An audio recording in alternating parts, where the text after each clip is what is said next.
Hi friends, I hope everyone's doing well. Let's get started with the collage for day 23. I pulled more green papers than I will use because I couldn't decide on which ones I wanted. I'll be using the cruciform composition, so these papers, along with the yellow papers, will be used to make the cruciform shape. The pink, blue, and purple papers will be used as the ground, or in other words, first layer. These painted deli papers will be glued on top of this layer. This time I brought out gloss medium to see if I like using it instead of matte medium to glue the deli paper on top of the first paper layer. I got this suggestion from a viewer named Edda. I typically like to start this composition style by building the ground layer first. I'm cutting and placing the papers as a guide in a way for how I'm going to place the yellow and green papers. I like the look of an off-center cruciform shape, so that's why the blue and purple papers are not equal in size and shape.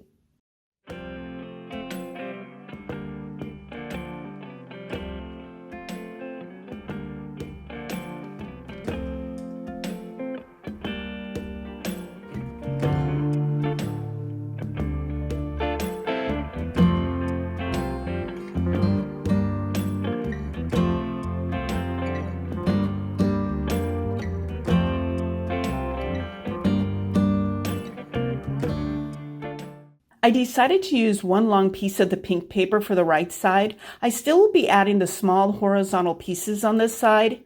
Having only 3 different ground papers adds to the asymmetrical composition.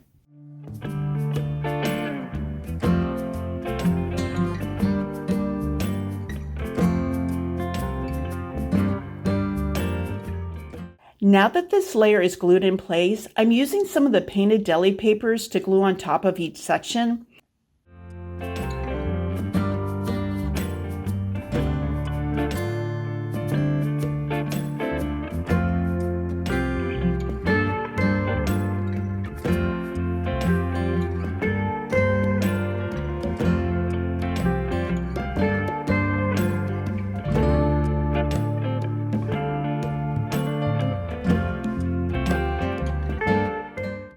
Since I haven't been able to get the results that I wanted with this technique, I decided to use more of the medium than I had in the past. I suggest that you put some type of paper behind the page you're working on.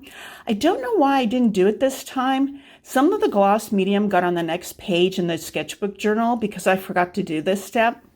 Just on first glance of this section, it looks like using the gloss medium and a heavy amount of it is getting the effect that I wanted. The deli paper is melting into the painted paper.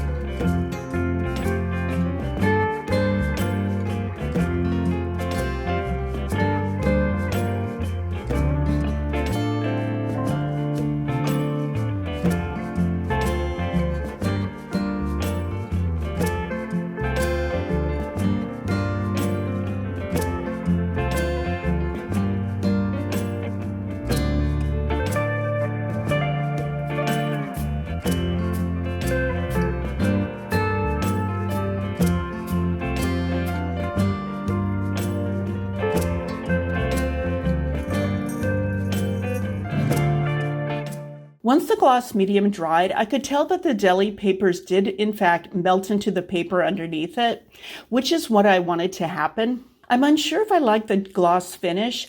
I could add a thin layer of matte medium on top, but I'm going to leave it as is. It'll be used as a reference. Also, I'm happy that I didn't tear any of the deli papers this time. As you can see, I'm creating the cruciform shape with the lighter green and yellow papers. I chose the lighter papers to contrast with the layer underneath it. I'll add darker paper elements as accents. I will add music as you watch me finish this layer and come back once the collage is finished.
As I mentioned, I'm happy that the gloss medium melted the deli paper into the paper underneath it, but I'm unsure if I like the gloss finish. This was a good exercise. Overall, I like the design because I like the cruciform composition. Changing up the color palette for this next collage, I brought out these paint colors to use as the ground layer. Both the papers and paints lean toward a muted color palette. I'll be painting an ombre ground, but first I wanted to get the larger element cut close to its finished size. I'm using this element as a guide to know where to place the bands of colors for the ombre, which will have different thicknesses. Also, I want the ombre to have strong, pure colors, meaning I want the bands of colors to be very close to the original paint color. I will be blending the edges where their colors meet. As you'll see soon, the off-white paint did get blended with the blue and green paints, but I think it still reads as off-white.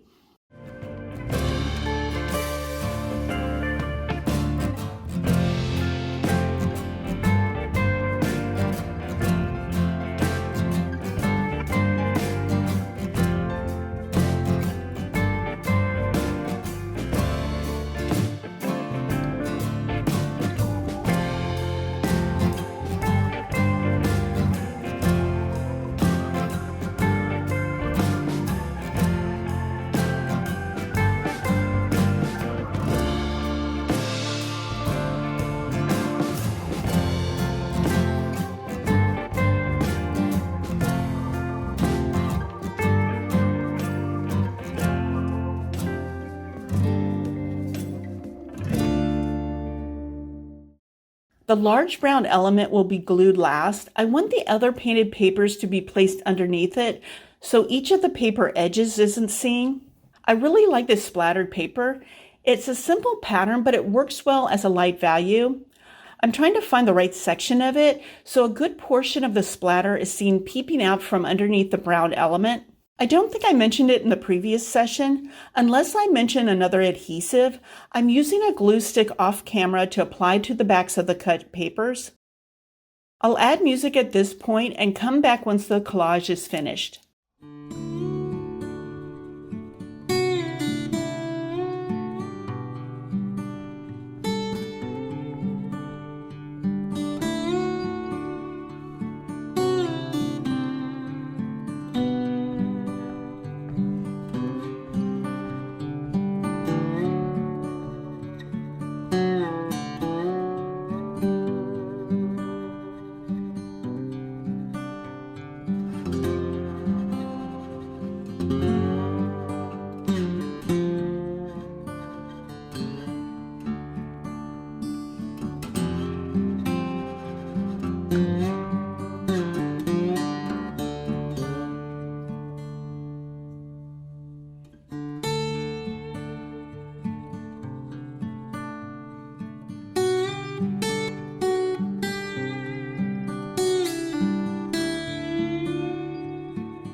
It was nice to use a muted color palette.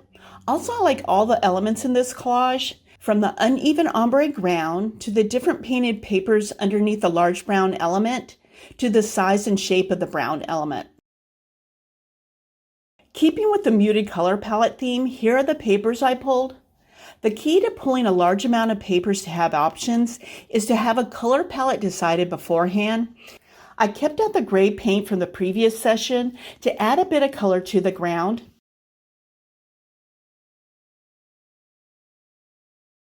Once again, before I paint the ground, I'm cutting two of the main elements close to their finished size. I'll lightly mark the elements with a pencil. I want to have a visual placement so I know where to paint the ground.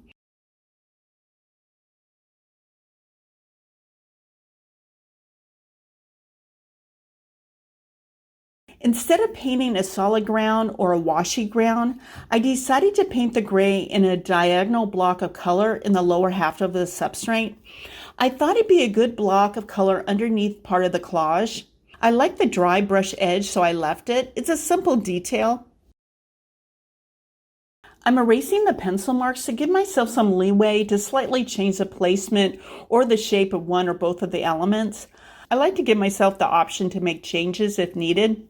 Speaking of changing the shape of an element, this yellow one was taking too much of the unpainted area, so it needed to be slightly cut. Also, I'll be gluing the yellow and red circle scrap on top of this element. I did a quick visual check with that scrap to see how much of the solid yellow element needs to be cut.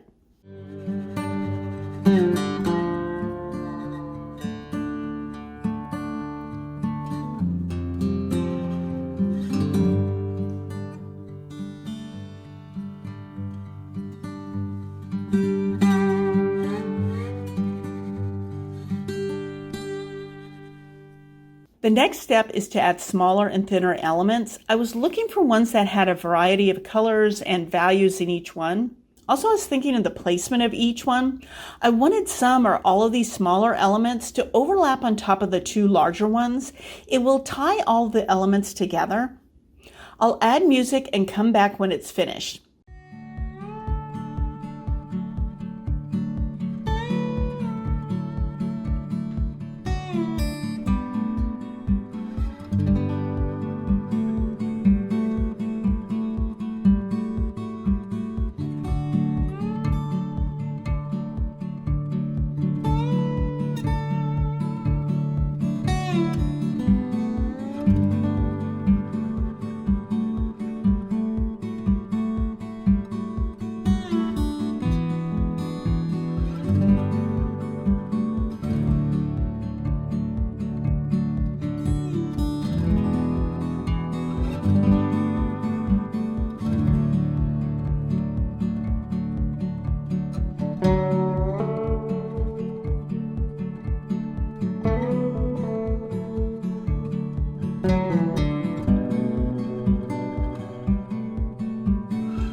This design is balanced and cohesive. There are large and small elements. I like that some of the solid yellow element is untouched. It gives the viewer's eyes an area to rest. For this next collage, I had a loose idea for the design. I started by pulling these dark blue and brown painted papers along with off-white paint, gift cards, and a paintbrush handle. The design idea is to first glue down some of the dark blue and brown papers on the substrate. I wanted some of the blank substrate showing, so I didn't cover the whole surface. Also, I wanted to use at least one of each painted papers.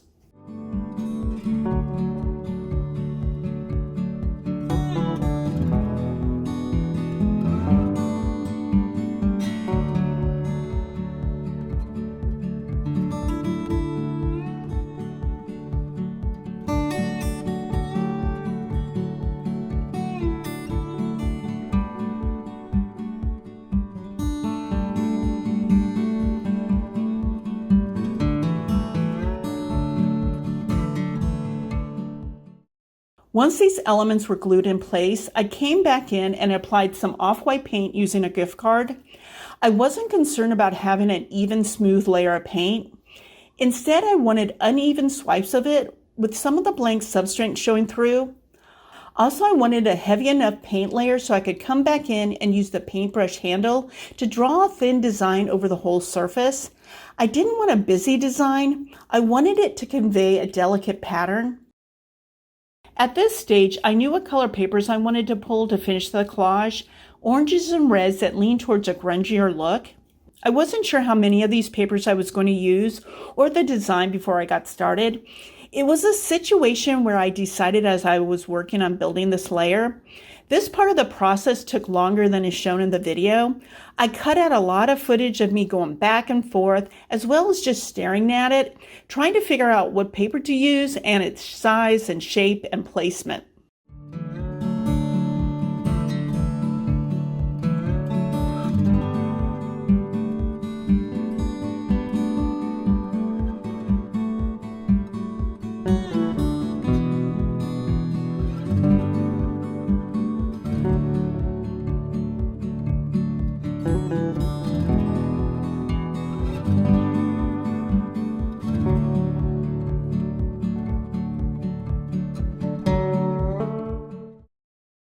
In the end, I decided on a small amount of orange and red papers was needed. I didn't want to distract too much from the layers underneath it. I'm happy with the way this one turned out. I must admit I pulled too many papers for this next collage. It made me laugh when I was editing this section of the video, knowing what the finished collage looked like. Anyway, along with these painted papers, I brought out this Coors watercolor set in earth colors. I'll be using these colors for the first layer, which will be blocks of color. I'm roughly sketching the shapes of each one with a pencil. I didn't mark the guideline near the gutter of the journal because the design won't have any of the elements touching the edges. I tend to shy away from this type of design because it looks like it's floating on the substrate. I want to eliminate this preconceived idea in my head, like not being comfortable using red and green color combination because it reminds me of Christmas. I think it's limiting to my art practice when I have these preconceived ideas. I used 80-pound non-watercolor paper for the sketchbook journal. It won't accept the watercolors like it would if I used watercolor paper, and that's okay. I like the look of wash of uneven color. Also, I mentioned in the first video in this series, I'm using this 30-day project to create collages to see if my style will evolve. If I like this design, then I can try it next time on watercolor paper.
Now that the watercolor layer is dry, I brought out painted papers to add as accents on top.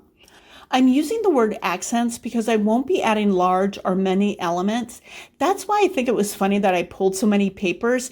It really wasn't necessary. Before I add music, I want to mention that when I'm choosing color papers to use, I think about how each one will add contrast, balance, and cohesiveness to the design.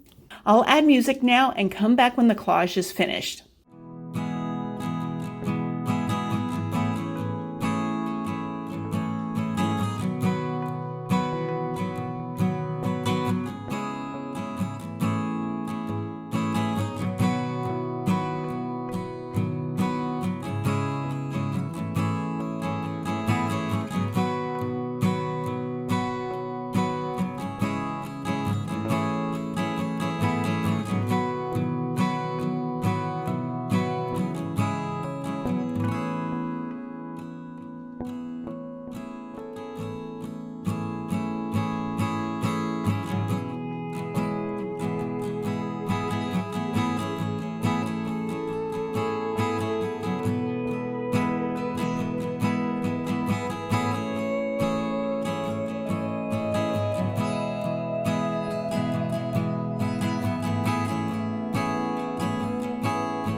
I like the contrast between the watercolor elements and the painted paper elements. They add different textures to the design. Also, the watercolor elements are larger than the paper elements.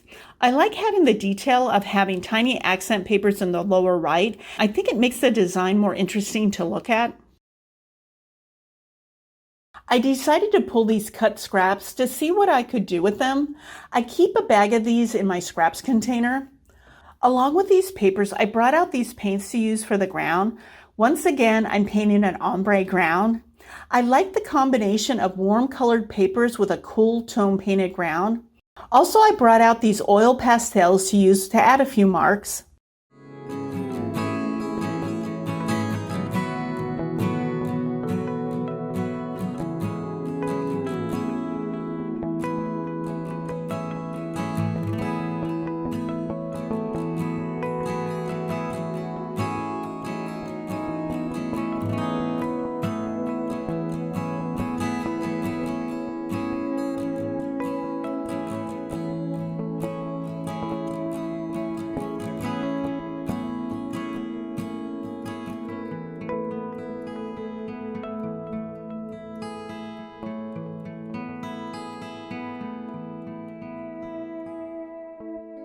I went heavy with the paint so there's enough contrast between this layer and the papers.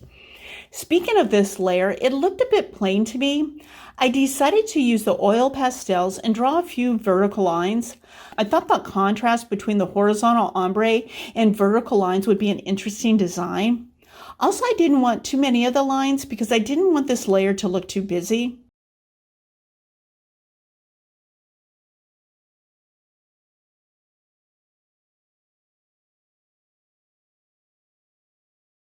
Initially, I wanted to use all the cut scraps, but as you'll see, the design would be too cluttered since this is a small substrate. I was being mindful of placing them so you can see enough of the ground layer and that it had a good design. I'll add music while you watch me finish.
As you just saw, I thought the collage was finished, but the upper right area looked a bit plain to me.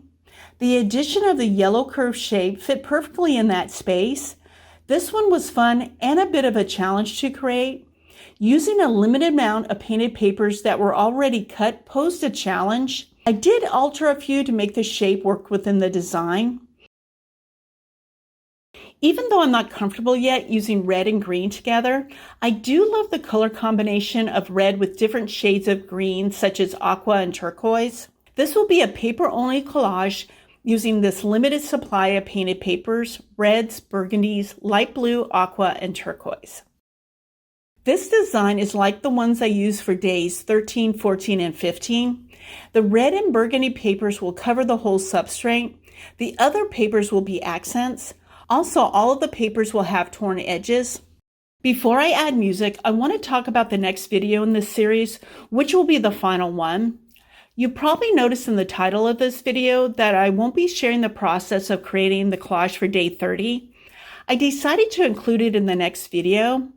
Besides creating that collage, I'll talk about my thoughts on this 30-day project and which of the design styles I'll be including in my art practice.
I'm happy with the way this paper-only collage turned out.